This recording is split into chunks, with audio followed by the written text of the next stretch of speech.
오늘 많이 추웠죠? 예, 요즘 대부분이 아파트 문화이기 때문에 바깥은 지금 추운지 어떤지 잘 모르잖아요, 그죠? 근데 바깥에 나와서 걸어보신 분들은 오늘 날이 참 춥구나 하는 생각을 하게 되었을 겁니다. 그런데 그 어린 시절에 제가 살던 고향이 물론 이제 산골이기 때문에 그랬을 수도 있겠지만 그 눈이 한 10월 말 11월 그때쯤 첫눈이 오잖아요. 그러니까 주로 그 첫눈이 올 즈음 제 생일이 지나가요. 그래가지고 제 생일날 첫눈 오는 날도 있었어요. 그래서 이제 어쨌든 근데 첫눈이 오면 개학을 해서 학교에 갈 때까지 눈을 보면서 살았어요. 한 3월 첫 주, 둘째 주 그때도 눈이 있었어요.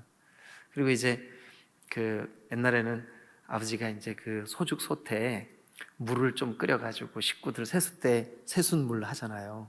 그럼 이제 한 대야로 물을 받아가지고 이제 이렇게 가서 세수를 하고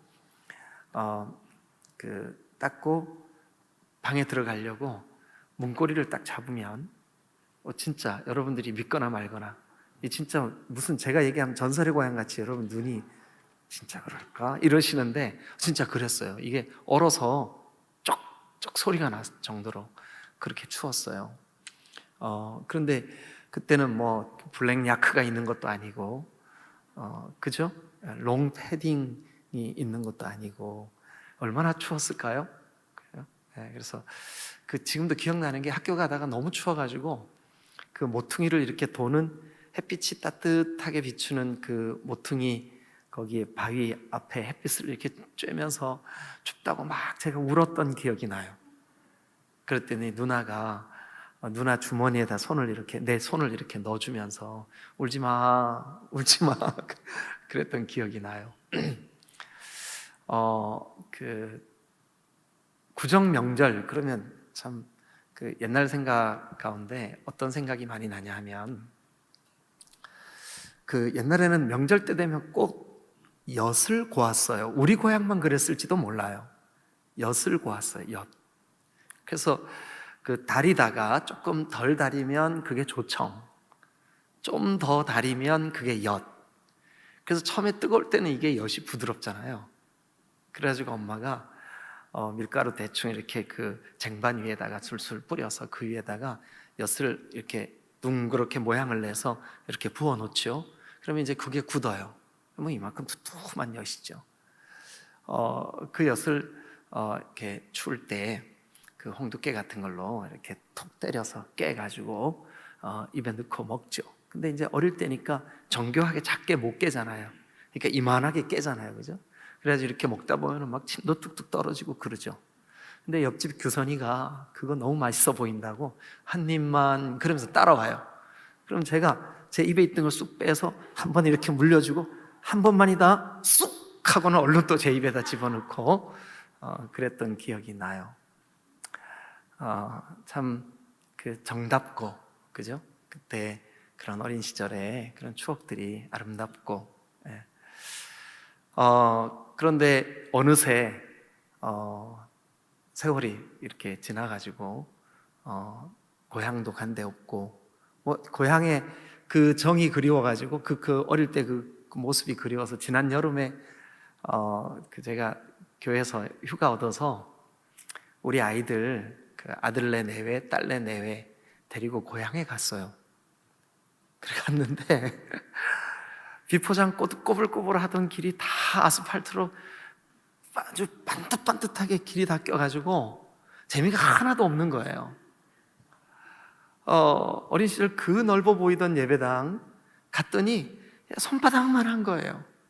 근데 그 마룻바닥에서 엄마가 준 헌금 이렇게 동전 또르륵 돌리다가 그 골마루 사이에 쏙 빠져가지고 헌금 못했다고 집에 가고 막 혼나고 이랬던 그 마룻바닥 다 없어지고 이제 여러분 앉은 것처럼 의자로 싹 해놨더라고요. 그래서 저는 이제 기대하는 마음으로 여기가 아빠가 다니던 어린 시절 예배당이야 하고 데려갔는데 우리 아이들 관심도 없어요. 관심 1도 없어요. 그래서 어쩌라고요? 이런 투예요. 그래도 아들 녀석이 이제 아버지가 그렇다 그러니까 예배당까지 따라 들어왔어요. 그래 보면서 그래도 또 한마디 거들더라고요. 참 아버지 고향 좋네요. 뭐 좋아서 좋겠다 그랬었을까요? 하여튼 그랬었어요. 그런데 그런 고향에 이제 이 명절 때쯤 되면 서울 갔던 그 옆집 누나, 앞집 형, 그 고향 올 때 꼭 우리 것도 뭐 사갖고 오죠. 근데 우리 앞집에 그 형 이름을 제가 지금 까먹었는데 용래인가 뭐 하여튼 그런 형님이 계셨는데 그분이 아마 서울에서 이 허리띠 이 버클 있잖아요, 요거 앞에 이거 만드는 공장에 다녔었나 봐요. 근데 이 형이 명절 때마다 올 때마다 그걸 서너 개씩 가져와 가지고 저도 하나 주고 또 누구도 하나 주고 이렇게 줬었어요. 그게 그렇게 좋아가지고 그 명절 때만 되면 그 형 기다리고 그랬었어요. 근데 이제 그 골짜기 이제 뭐 양옆에 고개를 들어야 하늘이 보이는 곳이니까 이제 산이 높은데 그 골짜기 그득하게 그 밥 짓는 연기, 나무 타는 냄새가 골짜기에 그득해지면 구수하죠, 냄새가. 그죠? 예, 그런 구수한데 연기가 이 골짜기 안에 아주 정스럽게 이렇게 이제 그 굴뚝마다 올라오면 그때 그 느낌 있잖아요. 너무 그래서 그때로 좀 돌아가고 싶은 그런 마음이 좀 들 때가 있어요. 그래서 며칠 전에 명절이 되기 바로 한 2, 3일 전쯤인데 그 어린 시절 그 고향이 그렇게 생각이 나는 거예요. 고향이 그리운 거예요. 그래서 여러분 아실란가 모르겠는데 외국 곡을 번역해서 조영남이 불렀던 제비라는 노래가 있어요. 제비 혹시 아세요? 정답던 얘기 가슴에 가득하고 푸르름 져 달빛도 외로운데 사랑했어 또 하여튼 그런 노래 있어요. 끝까지 다 하면 여러분들이 저를 타락한 목사로 볼까봐 제가 유행가 다는 못하겠고 근데 이제 그거를 서재에서 유튜브에서 검색을 해가지고 그걸 켜놓고 한 너댓 번 들었던 것 같아요. 근데 참 좋더라고요 그게. 그래서 명절을 지내고 오셨는데 여러분 어떠셨나 안부 물으면서 제가 쓸데없는 것까지 이렇게 얘기를 했어요. 그래도 옛날 얘기하니까 즐겁죠? 네. 자, 오늘 저는 누가복음 이 17장 말씀을 가지고 여러분들과 함께 사실 제가 이제 이 수요일 날마다 기도라고 하는 큰 주제를 가지고 이 본문을 그 기도라고 하는 관점으로 이 본문을 좀 바라보고 그리고 또 우리가 이 본문을 통해서 기도에 대한 어떤 교훈을 얻을 수 있을까 이렇게 이제 이 본문에 접근을 해봅니다. 여러분 다음 주에 나눌 18장을 보면 오늘 본문보다 훨씬 쉬워요. 왜냐하면 18장 1절 보세요. 예수께서 그들에게 항상 기도하고 낙심하지 말아야 할 것을 비유로 말씀해요. 그러니까 기도해야 되는 것을 비유로 설명하는 본문이니까 쉽겠죠. 기도 이야기니까. 근데 오늘 17장에는 기도라는 말이 한 번도 안 나와요. 근데 기도의 관점으로 제가 이 본문을 묵상을 해봤어요. 그리고 여러분들에게 오늘 말씀을 함께 좀 나누면서 우리가 한번 이 본문을 기도의 관점으로 그리고 오늘 밤 오늘은 다른 기도 잠깐 좀 다 뒤로 하고 오늘은 우리 교육부서들이 이제 곧 돌아오는 주에는 우리 학생부가 비전 캠프라는 전주에서 하는 캠프에 2박 3일 동안 참여를 합니다. 그래서 학생부가 이제 첫 스타트를 끊어서 수련회가 시작이 되면 가장 마지막 유아유치부 맞나요? 어디죠? 네, 유아유치부가 2월 25, 26일 날 어린이 겨울 수련 유아유치 겨울 성경학교를 할 때까지 이제 우리는 거의 한 달 정도를 계속 이 교육부서들의 교육 프로그램, 이 캠프 겨울 수련회를 우리가 함께 이렇게 진행하게 될 텐데, 학생부를 제외하고 나머지 그 아동부, 또 유아유치, 그 다음에 대학 청년부가 다 교회에서 진행을 해요. 그래서 우리의 기도가 절실히 필요하고, 또 이 악한 때에, 이 어두운 때에, 이 마지막 때에 정말 우리의 자녀들이 예수님을 깊이 만나고 주님과 동행하는 그런 자녀들이 될 수 있도록 오늘 우리가 집중해서 이 겨울 캠프를 위해서 좀 같이 기도하려고 합니다. 그리고 조금 시간이 허락되면 우리 필리핀 단기 선교 위해서도 우리가 좀 같이 기도하도록 하겠습니다. 필리핀 단기 선교 우리 선교위원장님이 이따 제가 혹시 설교 시간에 까먹을까 봐 그래요. 잊어버리면 이따가 제가 물어보면 대답 좀 해주세요. 그 두 교회를 이번에 우리가 선교를 하는데, 한 교회는 디에즈모 교회입니다. 디에즈모. 그 뜻은 제가 잘 모르겠습니다. 그 지명 이름인지 하여튼 그 교회 이름이 개척교회입니다.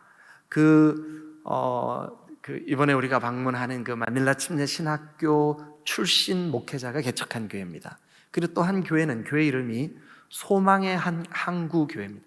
소망의 항구 교회입니다. 이 두 교회를 우리가 이번에 가서 전도도 하고 또 초청을 해서 전도 집회도 하고 이렇게 하려고 하는데, 이 두 교회, 디에즈모 교회하고 소망의 항구 교회, 이따가 제가 혹시 이름을 까먹어도 여러분 시험 드는 일 없도록 우리 선교위원장님이 알려주실 겁니다. 그렇게 해주시길 바라고, 오늘 어쨌든 이 겨울 캠프와 단계 선교에 좀 우리가 집중해서 기도하는 그런 시간을 좀 가질 텐데, 기도하기 전에 일단 말씀을 좀 함께 간단하게 좀 나누고, 그리고 우리가 같이 기도하도록 하겠습니다.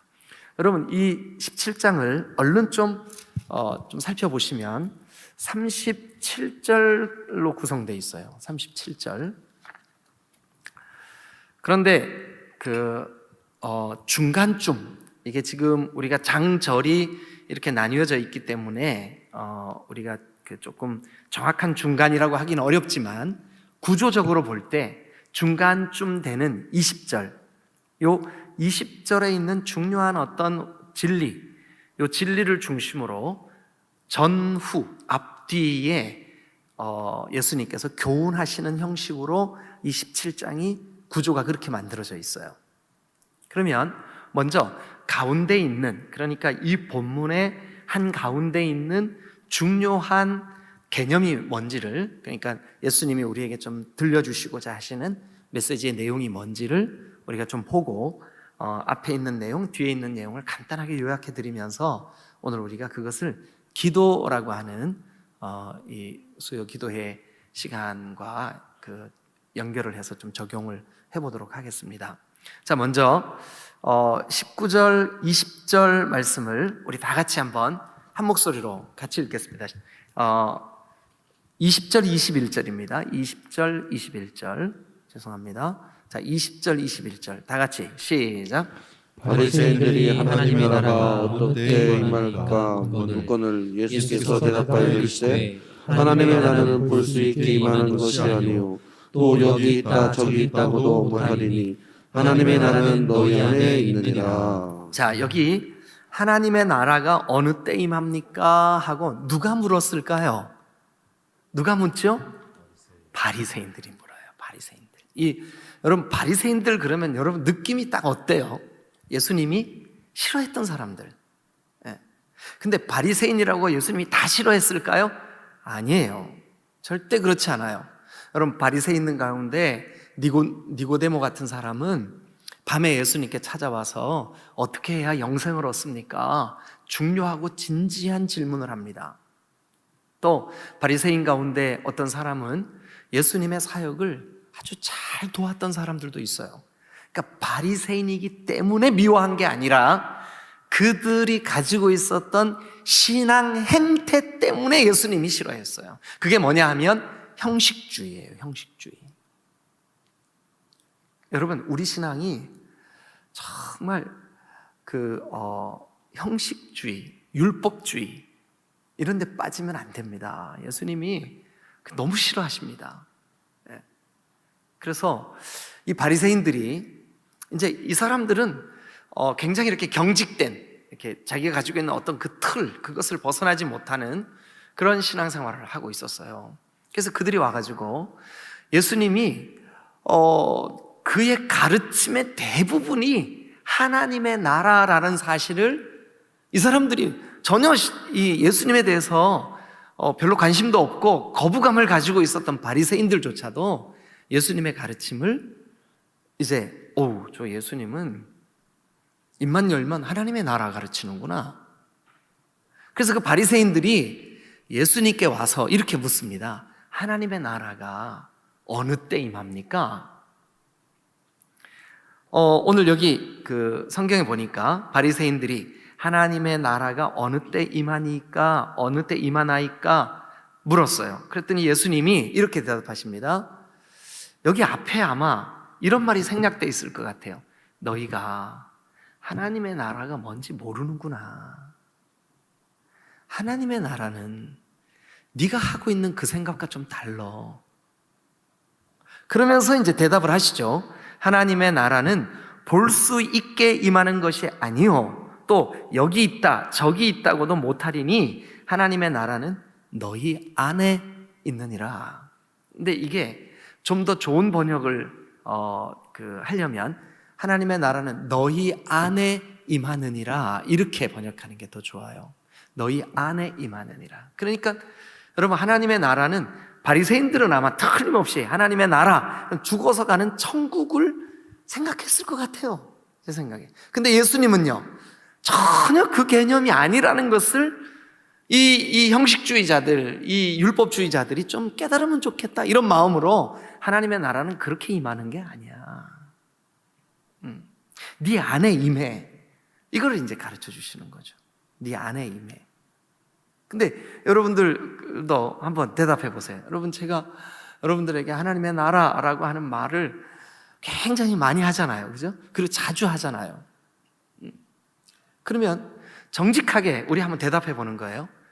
과연 내 속에 하나님의 나라가 이루어지고 있나? 이루어졌나? 여러분 정직하게 내 속에 하나님의 나라, 이거는 여러분 직분하고 아무 상관없어요. 내가 목사고 장로고 권사고 신앙생활 60년 했고 상관없어요. 전혀 하나님의 나라가 이루어지지 않은 상태에서도 얼마든지 종교 행위를 할 수가 있어요. 누구처럼? 바리새인들처럼. 예배의 흐름에 잘 따라올 수 있고요, 아니 예배를 잘 도울 수도 있어요. 심지어 예배를 인도할 수도 있어요. 하나님의 나라와 전혀 상관없이. 근데 이제 그게 안타까우셨던 거죠, 예수님. 바리새인들이 이 개념을 어떻게 이렇게 이해를 못할까, 이런 마음이 있으셨던 거죠. 그래서 바리새인들에게, 사실은 이 바리새인들은 예수님 당시에 전국에 전체를 다 전국에 바리새인들 수를 세면 그 예수님 시대 때 5천여 명 정도밖에 살지 않았어요.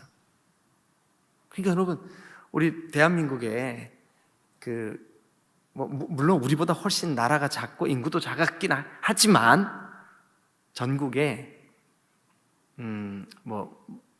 서울대 졸업생 몇만 명 된다고 치십시다. 몇 명은 넘을까요? 하여튼. 그런데 대한민국 사람에게 내가 서울대 출신이야 이러면 어때요, 느낌이? 그러잖아요, 그죠? 근데 바리새인들이 그때 그랬다고요, 예수님 시대 때. 그러니까 전국에 5천 명 정도밖에 살지를 않았어요. 그러니까 바리새인들이 얼마나 그 자부심이, 그리고 영적 교만이 컸겠어요, 그죠? 내가 말이야, 이런 게 있을 거 아니에요, 그죠? 근데 예수님 보실 때는 너무 안타까운 거예요. 예수님이 가르쳐 주시는 말씀, 예수님이 가지고 계시는 그런 어떤 개념들, 이게 잘 이해를 못하니까 너무너무 안타까우신 거죠. 오늘도 마찬가지예요. 바리새인들이 와서 묻습니다. 하나님의 나라가 어느 때 임해요? 그러면 여러분, 여기 그냥 이 본문 그대로 한번 보시자고요. 바리새인들이 하나님의 나라가 어느 때 임하나이까 묻거늘, 그럼 예수님의 대답이 어느 때 임합니까? 라고 물었으니까 어느 때 임해, 이렇게 대답해야 맞잖아요. 그러니까 예를 들어서 뭐가 좋을까요? 일기예보에 오늘 밤에 눈 몇 시에 온대요?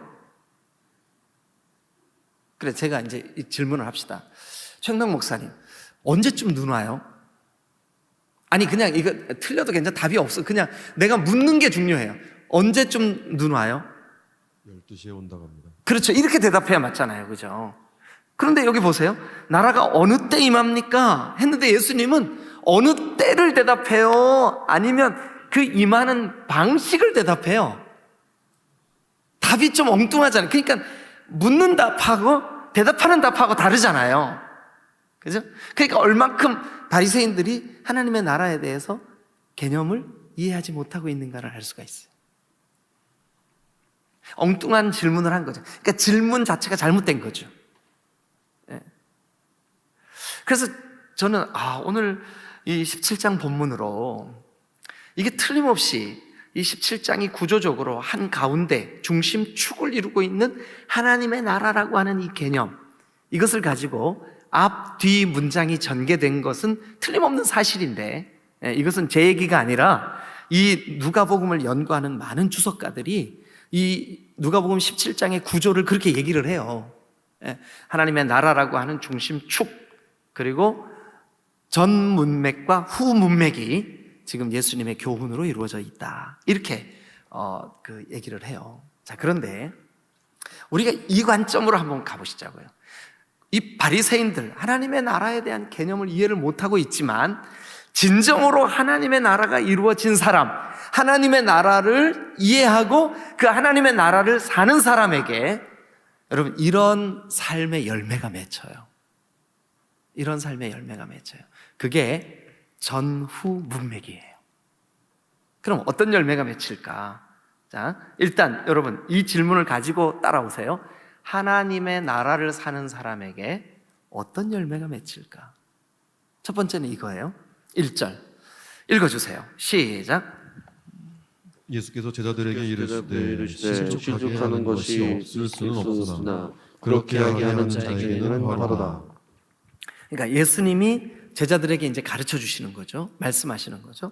그래서 뭐에 대해서 말씀하시냐면 실족하게 하는 것이 없을 수 없어. 그렇지만 그 다른 사람을 실족시키는 일이 없을 수 없지만 실족시키는 그 사람은 화가 있어. 화로다.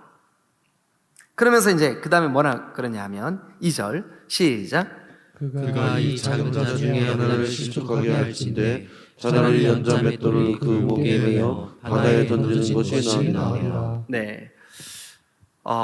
그러니까 그가 이 작은 자 중에 하나를 실족해 할진대, 그러니까 그가는 누구냐 하면 누군가를 실족시키는 사람이에요. 그죠? 네. 그러면 이제 우리가 이렇게 한번 생각해 보시자고요. 누가복음 17장의 한가운데 주제는 뭐예요? 하나님의 나라. 근데 예수님의 가르침의 그 한가운데 중심축을 이루고 있는 그 앞에 문장에 실족하는 이야기가 나와요. 그러면 하나님의 통치를 받으면서 하나님의 나라가 이루어진 사람은 전에는 내가 하나님의 나라가 이루어지기 전에는 뭐 나 때문에 누가 실족하든 안 하든 뭐 아무 신경도 안 쓰고 막 그러면서 살았어요. 그런데 하나님의 통치를 받고 하나님이 나를 다스리시는 그 삶을 살기 시작하면서부터 뭐가 고민이 생길까요? 나 때문에 누군가 실족하면 안 되는데, 나 때문에 누군가가 신앙의 왜곡이 일어나면 안 되는데, 고민할까요, 안 할까요? 당연히 하겠죠. 그러니까 하나님의 나라를 사는 사람에게는 자연스럽게 어떤 현상이 벌어지냐 하면, 전에는 하나님의 통치가 뭔지, 하나님이 나를 지금 통치하시는지 관심도 없어요. 그런데 어쨌든 그 개념을 깨닫고 나니까 나 때문에 누군가가 실족하면 이거 안 되는 거구나. 하나님 나를 좀 다스려 주세요. 내가 다른 사람을 실족해 하지 않을 수 없지만, 그러나 가능한 한 실족시키지 않는 삶을 살게 도와주세요. 여러분, 그리스도인들이 왜 단정해야 되나요? 왜 술, 담배를 하지 말아야 되나요? 왜 음담패설을 하지 말아야 되나요? 아니, 술, 담배 한다고 구원 못 받을까요? 술, 담배 한다고 지옥 가나요? 그런데 여러분, 예수 믿는 사람이 만약 제가 여러분 보는 앞에서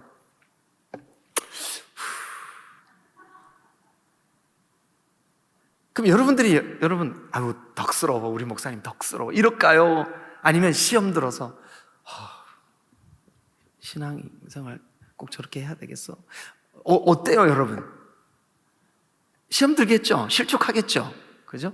그런데 하나님의 통치가, 하나님의 나라가 그 사람 가운데 풍성하게 이루어지는 그 사람은 자연스럽게 신앙적인 성숙이 일어나는데, 전에는 누군가를 실족시켰던 사람이 이제는 실족시키지 않으려고 주님의 도우심을 구하는 그런 사람으로 변화된다는 거죠. 그 다음에 이제 두 번째 주제를 한번 살펴보시자고요. 같은 주제예요. 이 누군가를 실족하게 하는 일, 그 일과 연결되어 있어요. 그러면서 이제 3절 시작. 너희는 스스로 조심하라. 만일 내 형제가 죄를 범하거든 경고하고 회개하거든 용서하라. 얼마큼 용서하래요? 4절. 만일 하루에 7번이라도 내게 죄를 짓고 7번에게 내가 회개하노라 하거든 너는 용서하라 하시더라. 네, 그러니까 용서해라. 근데 용서도 마찬가지죠. 우리가 진정으로 하나님이 나를 다스리시고 내 생각, 내 마음, 내 가치관, 내 삶의 감정조차도 하나님이 다스리셔서 하나님의 나라가 이루어지면 나는 내 힘으로는 용서가 안 되는데 주의 성령이 내 안에서, 나를 통치하시는 주의 성령이 내 안에서 용서할 힘을 주시는 것을 우리가 경험하잖아요. 그죠? 그러면 이 용서도 역시 하나님의 나라를 사는 사람에게 나타나는 어떤 형태의 성숙 아니면 열매라고 할 수가 있다는 거죠. 자, 그 다음 주제는 시간이 없으니까 여러분에게 제가 간단하게 좀 소개하겠습니다. 뭐냐 하면 11절부터인데요. 어느 날 예수님이 예루살렘으로 가시기 위해서 사마리아와 갈릴리 사이로 지나가시게 됐어요. 근데 그 지나가시는 그 길에 한 마을에 아마 여러 고을에 있는 나병 환자들이 모여서 사는 동네가 있었던 것 같아요. 이 나병 환자들은 구약의 율법으로 공동체 안에 같이 살 수가 없어요. 그래서 나병 환자들이 자기들끼리 모여 사는 장소가 따로 있었어요. 그래, 이 사람들은 만약에 자기가 마을로 지나가거나 이제 누구에게인가 구걸을 하러 가거나 하면 이 옷 같은 걸로 자기 온몸을 다 가려요. 이렇게 가려졌나? 눈만 가리면 다 가려졌다고 저는 생각하니까 가려요. 그리고 난 다음에 그 땅바닥에 있는 흙 같은 거 있잖아요, 먼지, 그거를 막 뿌리면서 뭐라 그러냐, 부정하다, 부정하다, 부정하다 하면서 지나가야 돼. 안 그러면 동네 사람들이 돌을 던져서 그 사람을 돌로 던져 죽게 해도 그게 죄가 아니에요. 왜 그러냐면 공동체, 그 마을에 이 전염병, 나병이라고 하는 무서운 전염병이 돌지 않게 하기 위한 그 정결 율법이에요. 그런데 나병 환자 입장에서 한번 생각해 보시자고요.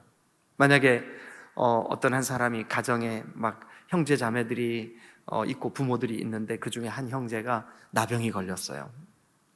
그런데 일단 격리돼야 되니까 집에서 쫓겨나야 되겠죠. 그죠? 예. 부모 입장에서 얼마나 가슴이 아팠겠습니까? 그런데 이 집을 떠나야 되는 이 사람 입장에서는 또 얼마나, 오늘처럼 명절 끝날 같은 때 얼마나 그립겠습니까? 그래서 거기에서 1년, 2년, 3년 이렇게 격리돼서 부모님 얼굴도 보지 못하고 사랑하는 친구들 얼굴도 보지 못하면서 그렇게 지내고 있는데 어느 날 소문에 저 나사렛에 사는 예수라는 분이 갈릴리에서 이쪽을 지나서 예루살렘으로 종종 가신대. 근데 그분이 불쌍히 여기면 나병이 치유된대. 이 소문을 들었을 때 여러분 그 나병 환자들이 살고 있는 그 마을은 분위기가 어땠을까요? 막, 야, 혹시 나도 그 은혜를 입을 수 있을까? 그래가지고 막 사람들이 쭉 예수님의 행렬을 뒤따라오는데 한 10명쯤 되는 나병 환자들이 용기를 내서 얼굴을 가리고 부정하다 하면서 그 예수님의 그 무리가 오는 앞에 다가갔어요. 그러면서 뭐라 그러냐 하면 여기 성경에 이렇게 돼 있어요. 13절 다 같이 시작. 소리를 높여 이르되 예수 선생님이여 우리를 불쌍히 여기소서거늘. 예수 선생님, 예수님, 우리를 불쌍히 여기소서. 예수님이 보시니까 나병 환자들이에요. 그래서 예수님이 뭐라 그러냐면 이제 나병 환자들이 나병이 걸렸다가 어떤 이유로든 치료가 일어나잖아요. 뭐 자연 치료든 어떤 치료가 일어나면 자기가 이제 가정으로 돌아가든지 그 자기가 살던 마을로 돌아갈 때 너 마을로 돌아갈 수 있어라고 하는 진단서를 끊어야 돼요. 근데 그 진단을 누가 해주냐 하면 제사장이 해줘요. 그래서 예수님이 그 자기에게 찾아왔던 10명의 나병 환자들한테 이렇게 얘기합니다. 자, 14절 보시고 이르시되 다 같이 시작. 보시고 이르시되 시작. 가서 제사장들에게 너희 몸을 보이라. 그러니까 제사장들에게 너희 몸을 보이라라고 하는 것은 뭐예요? 아마 너희가 가다 보면 다 고쳐졌을 거야. 그죠? 그래서 이 나병 환자들이 진짜 예수님의 말을 듣고 그 말씀대로 순종해서 제사장에게 보이기 위해서 가다가 이게 다 치유가 이게 다 고쳐진 거예요. 그래가지고 거기 보니까 그들이 가다가 깨끗함을 받은지라. 근데 그 중에 한 사람, 근데 그게 누굴까요? 사마리아 사람이에요. 사마리아 사람. 그게 어디 나오냐 하면 16절 끝에 나와요. 사마리아 사람. 나머지 이 사람들, 내가 그래도 당신보다 종교적으로 내가 얼마나 신앙생활 잘하는 줄 알아? 이런 마음을 가지고 있었던 9명은 예수님께 오지 않아요. 그런데 한 사람, 저 사람들은 더러운 사람들이야. 피가 섞였어. 저 일찍 그 아수르의 포로가 돼가지고 저 사람들은 다 혼혈족들이야. 이 유대교 전통, 여호와 하나님을 섬기는 이 율법에 벗어난 사람들이야 라고 생각하는 그 사마리아 사람 중에 한 사람이 예수님께 돌아와서 예수님 발 앞에 무릎을 꿇고 정말 감사합니다. 너무너무 감사합니다. 자, 그 장면을 우리 한번 보죠. 15, 16절 읽어주세요. 시작. 그 중에 한 사람이 자기가 나은 것을 보고 큰 소리로 하나님께 영광을 돌리며 돌아와 예수의 발 아래 엎드려 감사하니 그는 사마리아 사람이라. 그런데 예수께서 대답하십니다. 10사람은 다 어디 갔냐? 다 깨끗함 받지 않았냐? 그렇게 말씀하셔요. 이 이방인 외에는 하나님께 영광 돌리러 돌아온 자가 없느냐? 그러면 여러분, 이 나병 환자가 한 어떤 행동이 하나님께 영광이 됐을까요? 어떤 행동이?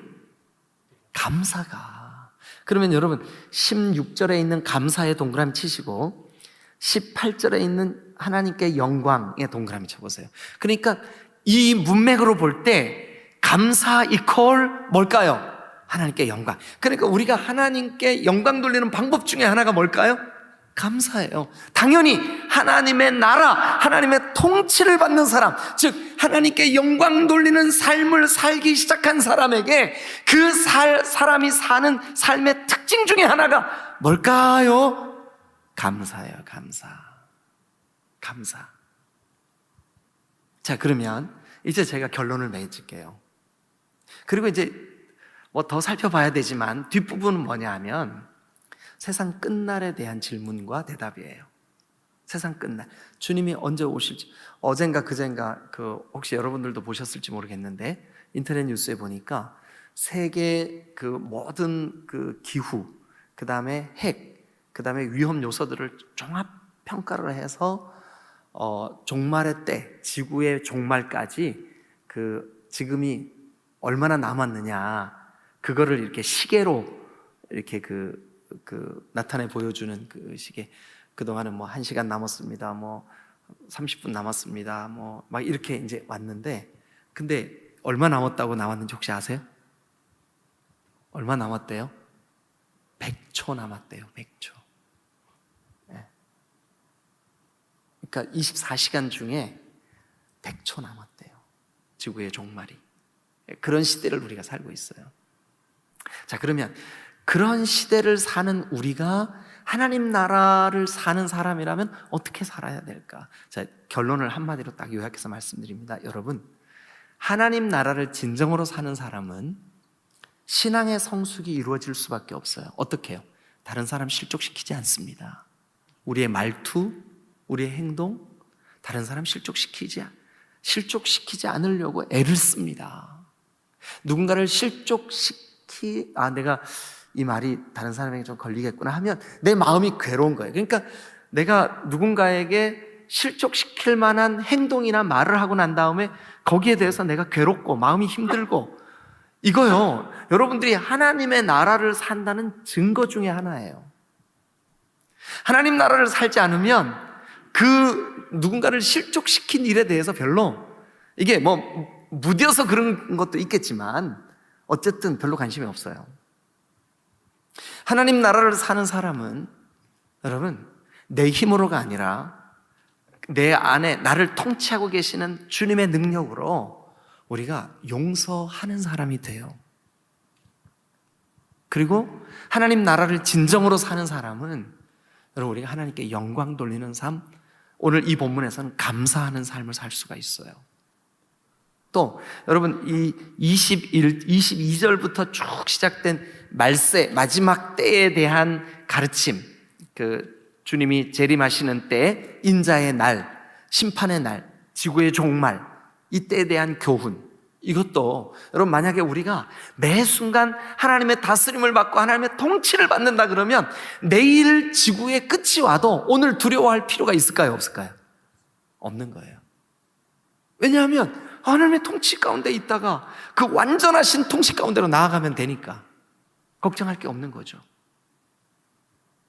그런데 여러분, 하나님의 나라를 사는 사람의 가장 중요한 이 일들, 여기 오늘 27장 본문에서는 전후 문맥이 실족시키지 않는 일, 또 용서하는 일, 또 감사하는 일, 그것이 하나님께 영광이 되고 말세를 사는 삶의 방법, 이렇게 우리가 이 하나님의 나라라고 하는 가운데 있는 축을 중심으로 전후 우리의 삶에 하나님의 나라를 사는 증거들을 예수님이 그렇게 교훈하셨다, 이렇게 이해하면 좋을 것 같아요, 이 본문을. 그런데 여러분, 우리가 이렇게 하나님의 나라를 사는 사람이 신앙이 성숙되고 그리고 건전하고 건강한 신앙 시스템을 갖추기 위해서 가장 많이 하는 일이 뭐냐 하면 이제 18장에 연결이 되는 거죠. 뭐라고 연결이 되냐 하면 기도로 연결이 돼요. 기도. 그러면 하나님의 나라를 사는 사람에게 가장 두드러진 변화 중에 하나는 뭐냐 하면, 전에는 기도의 깊지가 못했어요. 전에는 그 기도를 통해서 실족시키는 일에 대한 성숙이 이루어지지 않았어요. 그런데 하나님 나라를 살기 시작하면서 하나님의 통치를 기대하고 기뻐하고 하나님 나라를 통치해 주세요 라고 주님의 도우심을 구하면서 그렇게 기도를 하게 되니까 내가 할 수 없었던 용서, 내가 할 수 없었던 감사, 내가 할 수 없었던 마지막 때를 사는 삶의 비결, 이것이 자연스럽게, 그러니까 그런 삶을 살 수 있도록 주님의 도우심을 구하는 그 방법이 뭐냐면 기도라는 거죠. 그럼 오늘 밤 우리가 우리의 신앙의 성숙, 우리가 하나님 나라를 살기 위한 하나님 나라를 살 수 있도록 하기 위한 그 삶의 방법, 그것을 살기 위해서 우리에게 필연적으로 되어져야 할 일이 뭐냐 하면 기도예요, 기도. 그래서 자연스럽게 이 누가복음을 연구하는 학자들은 이 17장과 18장 1절 한번 보세요. 예수께서 그들에게 그게 누굴까요? 바로 이 17장 본문에 예수님의 가르침을 받는 그들과 연결되어 있어요. 그들에게 뭐를 가르칠까요? 항상 기도하고 낙심치 말아야 될 것을 가르친다고요. 그러니까 결국 하나님의 나라를 사는 사람과 기도는 뗄래야 뗄 수가 없는 거죠. 그러니까 하나님의 나라를 사는 사람은 당연히 기도하는 사람, 기도하는 사람은 당연히 하나님의 나라를 살면서 신앙의 성숙이 일어나는 사람, 그 사람이 용서할 수 있고, 그 사람이 다른 사람을 실족시키지 않기 위하여 애쓸 수 있고, 그 사람이 하나님께 영광 돌리는 감사의 삶을 살 수 있고, 그 사람이 주님의 재림의 때가 언제 있는지 알 수 없지만 반드시 다가올 주님의 재림의 때에 가장 완전하게 준비된 사람이라는 거죠. 그래서 오늘 밤 우리는 비록 우리가 정말 무엇을 어떻게 기도해야 될지 잘 모른다 할지라도, 여러분, 우리를 통치하시는 성령님이 우리에게 기도할 일들을 생각나게 할, 여러분, 그런 경험들 자주 있지 않으세요?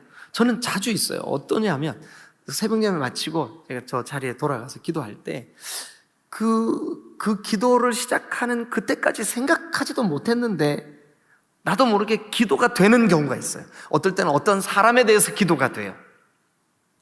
그래서 낮에 궁금해가지고 전화를 해보거나 이렇게 해보면 기도해야 될 제목이 있었던 거예요. 그러니까 성령께서 기도를 시키신 거예요. 그러면 이 누가복음 17장과 18장을 흐르는 이 예수님 생애의 거의 끝자락에 되어지는 이 하나님 나라를 사는 비결, 여러분, 우리 안에 하나님의 그 통치하심이 있고 우리를 통치해 주신 그 하나님께서 우리로 하여금 기도하게 하시는 줄로 믿습니다. 오늘 밤 우리가 그런 마음으로, 주님, 내가 하나님 나라를 살며 신앙적으로 성숙되기를 원합니다. 근데 그러기 위해서 오늘 나로 하여금 기도하게 해주세요. 여러분들의 기도가 깊어지시기를 주님의 이름으로 축원합니다. 여러분들의 기도가 여러분들의 의도한 대로가 아닌 성령께서 여러분들을 주관해 주시는 대로. 그래서 아마 여러분들 중에 이런 고민하실 거예요. 목사님, 그런데 저 고민이 있어요. 뭔데요? 매일마다 저는 똑같은 레파토리로 똑같이 기도해요. 여러분, 그거 조금 고민해 봐야 돼요. 아하, 내가 성령에 사로잡힌 사람이 아닐 수도 있겠구나.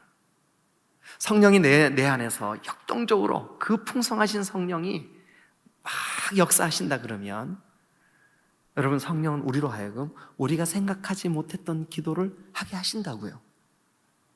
우리 안에 거하시는 우리의 통치자이신 그 성령 하나님께서 우리로 하여금 오늘 이 밤에도 우리가 무엇을 기도해야 될지를 깨닫게 하실 줄로 믿습니다. 오늘 그런 밤 되시기를 주님의 이름으로 축원합니다. 기도하시겠습니다.